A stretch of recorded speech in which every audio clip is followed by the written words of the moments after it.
Yan, may nakikita ko sa Blue Up na parang maraming squid, dried squid, tapos sobrang daming onion na deep. We're gonna make that today. Mangangamoy, te! Amoy. Tigda dalawa kada stick. Magbebenta ako nito. Oh my God! Ito talaga yung gusto ko yung sausawan nila. Doon ako parang sobrang daming onion.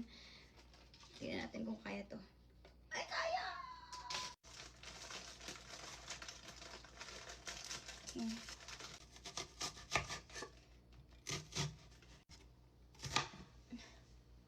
Kahit isang onion lang pala, oh. Ang laki niya at siya ay nakakaiyak. Now we're gonna put sili na red. Ayan. Ooh.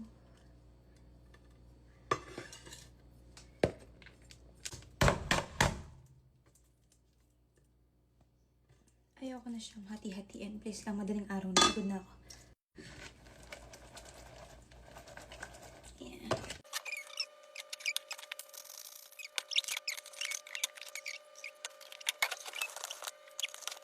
Kasi inalis ko na siya sa stick kasi ang hirap niya lutuin kasi dito eh. Tikman natin. Yung pinakamaliit. Kasi feeling ko pag pinakamaliit, pinakaluto, pinaka-pwedeng kainin.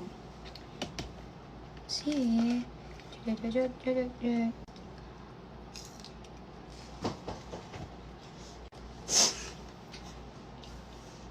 Kumang kunat. Nandun yung lasa niya. Hindi ko lang siya manguya. Yung patalututo na gawa ko.